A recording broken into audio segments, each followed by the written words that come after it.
What's up everybody, DP Connect at D-Life HD, and today we're going to review Earthworks for iOS and Android, but it's also available on the Nintendo Switch. So is this game any good? Is it worth $4? Stay tuned and find out. Now let me start by saying this game has a few flaws, but it still manages to be a very good game. Let's discuss the good and the bad. First, let's talk about game modes. This game only has one mode, but let's discuss all the settings that are available to you. First, the game starts you out by letting you customize your own character. You can choose either male or female. You can choose what head you want, what voice you want, what control type, and the difficulty and levels in which you want to play the game. Once you're in the game, there's a few options that you can change. You can adjust the sound effects volume, the background music volume, and the voice volume. All of this is pretty cool. Just in case you want to play your own music while you play the game, you can also select a control type from the menu as well. Okay, since there's not much there, let's go on to the next section. Up next, we have controls and gameplay. The controls are quite good for a touchscreen. The only thing I don't like is that there is no gamepad compatibility, which is more of a glaring omission when it comes to the iPad because the touchscreen controls are quite different on an iPad than on an iPhone. But I'll get more to that in the user interface portion of the review. On the left side of the screen there is a joystick, and on the right side of the screen there is your attack, jump, and shoot buttons. You'll constantly use all these as you play the game, and they will work really well on the iPhone. They're close enough for you to reach all of them easily and are all really responsive. The gameplay is fantastic. You get all type of bodies to go through. It's a side-scrolling hack and slash, and all you have to do is beat up bodies until you get at the end of the level. Every level has a different objective, and they place the objective in different parts of the map, so it definitely doesn't get repetitive. There are also boss levels, and I have to tell you, these boss levels are really challenging and can try and get on your nerves sometimes. While you're making it through the levels, you consistently gain energy.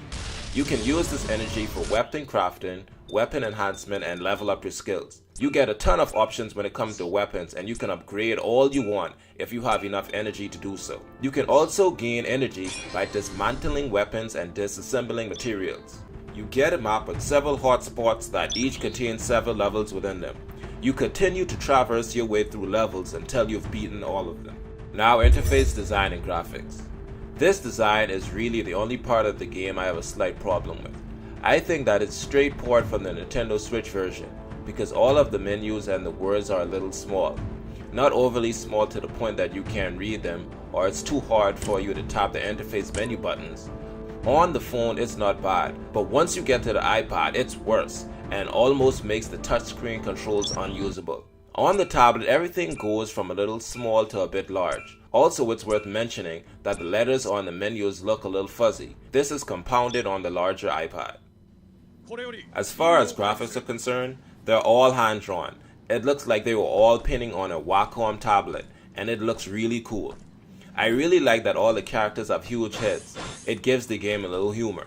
They also have different layers to each level, a foreground and a background, with your character walking and fighting in the middle, so that adds a little depth to the game.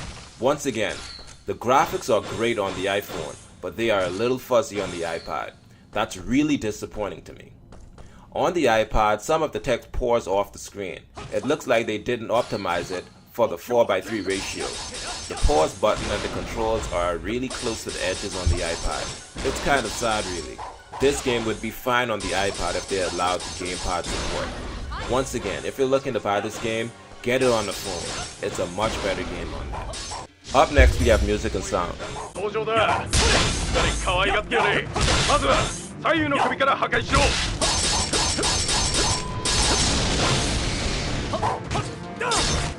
The music is cool. Honestly, it sounds like a normal hack and slash epic battle music. It fits the game really well, and I really can't complain there. The sound effects are really good as well. Between your character's fighting sound, character's voice, the background music, and the character's weapon sound, it all kind of jumbles up. But that's okay, because I think that's what beat 'em ups are all about. Let's talk about your character voice a little more. After you beat each level, your character has this Japanese voiceover that I can't understand at all, but it does have subtitles. So if you don't like reading subtitles, this game isn't for you. For me, that doesn't ruin the game. It fits the game and it works. Last but not least, the story mode. The story is cool.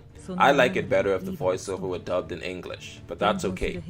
The story isn't necessarily the best part of the game, but it's still there and pretty good. It's about a future world that has been taken over by hostile organisms, and the only hope for humanity is a specially enhanced troop unit. They've made some headway with the monsters and are mounting a full-scale counter-offensive.